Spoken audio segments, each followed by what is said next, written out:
যে গতকাল গভীর রাত্রে 1টা থেকে 1:30টার মধ্যে আমাদের 5-6 জন সাংবাদিক যখন তাদের পেশাগত কাজে পূর্ব বা থানা পুলিশ স্টেশনের দিকে যাচ্ছিল, হঠাৎ করে একটা গাড়িতে করে কিছু হুলিগানস এবং কয়েকজন বাইকে ছিল, এরা হঠাৎ করে ওদেরকে মাঝপথে থামায় এবং এদের উপরে হঠাৎ করে উইদাউট এনি প্রভোকেশন ওদেরকে আক্রমণ করে।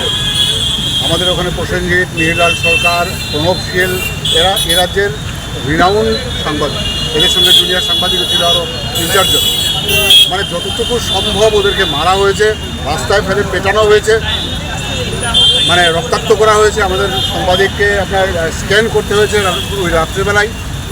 ওখান থেকে পূর্ব থানাতে এই বিষয়টা যাওয়ার পর পূর্ব থানার পুলিশ এগিয়ে আসে এবং পূর্ব থানার পুলিশ এসে ওরাই একজনকে ধরে রেখেছিল, গাড়ির ড্রাইভারটাকে, বাকিরা পালিয়ে গেছে। ড্রাইভারটাকে ওরা পুলিশের হাতে তুলে দেয় এবং ওকে ডিটেইন করা হয়েছে। আমরা এই বিষয়টাতে ভীষণ বিক্ষুব্ধ, কারণ একের পর এক এই রাজ্যে ঘটনা ঘটে চলেছে। আপনি 3 বছর আগে এই রাজ্যে প্রতিবাদী কলম এবং দেশের কথার উপর আক্রমণ ঘটেছে, আজকে পর্যন্ত তার কোনো বিচার পাওয়া যায়নি। স্টিল আমরা এটা এইমাত্র ডেপুটেশনে সেটাও বলেছি যে 3 বছর যেদিন পূর্তি হলো সেই রাত্রে তার অ্যানিভার্সারি পালন করা হলো, আমাদের আবার সাংবাদিক পিটি। So this is a regular incident of the state and regular incident of the city. তো এটার বিরুদ্ধে আমরা সমস্ত এডিটররা এবং সমস্ত জার্নালিস্টরা একত্রিত হয়েছে। আমরা আমাদের ডিজি ইন্টেলিজেন্স অনুরাগ ধানকর সাহেবের কাছে সময় চেয়ে উনি সময় দিয়েছেন। আমরা এতক্ষণ ওনার সঙ্গে কথা বলেছি, আমরা সমস্ত বিষয়টা তুলে ধরেছি। বাই দিস টাইম উনি জানিয়েছেন যে গতকাল রাত্রে যে 3 জন কালপ্রিট আমাদের যুব মোর্চার নাম নিয়ে আমাদের এই সাংবাদিকদের উপর আক্রমণ করেছে, রক্তাক্ত করেছে, পিটিয়েছে, অপমানিত করেছে, ক্যামেরা ভেঙেছে, মোবাইল ভেঙেছে, তাদেরকে গ্রেপ্তার করা হয়েছে। 3 জনকে ইতিমধ্যে গ্রেপ্তার করা হয়েছে এবং বাকিদের সার্চ করছে পুলিশ এবং ইমিডিয়েটলি ব্যবস্থা করবে। আমরা বলেছি 48 ঘন্টার মধ্যে যদি পুলিশ তার সর্বোচ্চ ব্যবস্থা এই সমস্ত ক্রিমিনালের বিরুদ্ধে না নেয়, তাহলে আমরা রাজ্য জুড়ে আবার আন্দোলনে নামবো।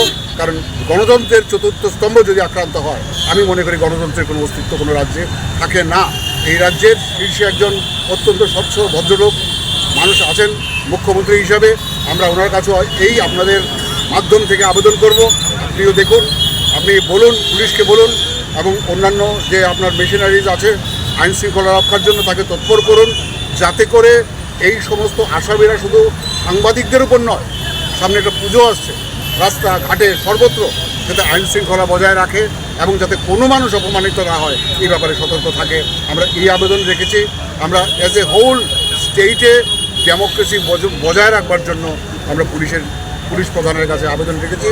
আমরা ডিসি সাহেবের সঙ্গেও ফোনে কথা বলেছি, উনি আউট অফ স্টেশন আসেন আজকে, উনি ফিরে এসে আমাদের সঙ্গে কথা বলবেন বলেছে। এই প্রসঙ্গে আমরা মুখ্যমন্ত্রী মহাশয়ের কাছেও আমরা এই আবেদন নিয়ে যাব এবং কথা বলবো। এটা আবেদন না বলবো না, এটা বলবো আমাদের দাবি।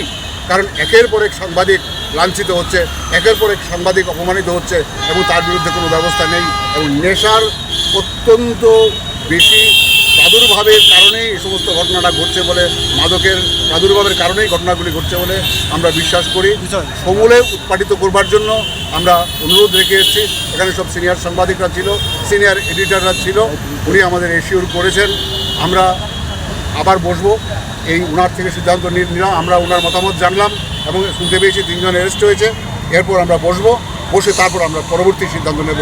যদি প্রয়োজন হয় আমরা রাজ্যব্যাপী আন্দোলন করবো এর বিরুদ্ধে। আর অতীত ইতিহাস রয়েছে, 2 জন সাংবাদিক আমাদের হত্যা হয়েছে, আমরা হারিয়েছি, আজকে পর্যন্ত কারোর বিচার হয়নি। অনেক সাংবাদিক গত 10-15 বছর আক্রান্ত হয়েছে। আমাদের প্রতিবাদী কলম পত্রিকা অফিস ভাঙচুর করা হয়েছে, একদম ধ্বংস করে দেওয়া হয়েছে, এটারও কোনো বিচার হয়নি। কালকে রাত্রে যে ঘটনা ঘটেছে আমরা স্তম্ভিত হয়ে গেছি। শহরের 4 জন সাংবাদিককে এভাবে মারধর করা হয়েছে। আজকে আমরা এই খবর পেয়ে সকালে আমরা আজকের ফরিয়াদ পত্রিকা অফিসে আমরা বসেছিলাম, সবাই আমরা আলোচনা করেছি। করার পর আমরা আজকে ডিজি সাহেবের সাথে দেখা করেছি এবং পুলিশকে আমরা বলে দিয়েছি এরপরে যদি একটা ইনসিডেন্ট হয় আগরতলা শহরে বা সারা রাজ্যে কোথাও, আমরা কিন্তু ছেড়ে দেবো না। আজকে আমরা সবাই ছিলাম, একদম সব এডিটররা ছিল, সব সাংবাদিকরা ছিল, সব সাংবাদিক সংগঠন এখানে ছিল। আমরা বলে দিয়েছি যে একটা ইনসিডেন্টও শহরের উপরে করা যাবে না। সাংবাদিকরা, ইলেকট্রনিক চ্যানেল যারা আছে, প্রিন্টের যারা আছে, তারা অধিক রাত্র অবধি কাজ করবে, তারা যাতে ওদের যাতে কোনো ডিস্টার্ব। ডিজি সাহেব আমাদের এসিউর করেছে যে সাংবাদিকরা সারা রাত্রে যদি কাজ করে ওদের কিছু হবে না। আমরা দায়িত্ব নিয়েছি, আমরা এটা বিশ্বাস করি যে উনি এই কথা পালন রাখবেন এবং ওনার কথা যদি না হয়, আরেকজন সাংবাদিক যদি অ্যাটাক হয়, তাহলে কিন্তু আমরা সারা রাজ্যব্যাপী কিন্তু আমরা আন্দোলন করব। এটাই আজকে আমাদের প্রথম এবং শেষ কথা।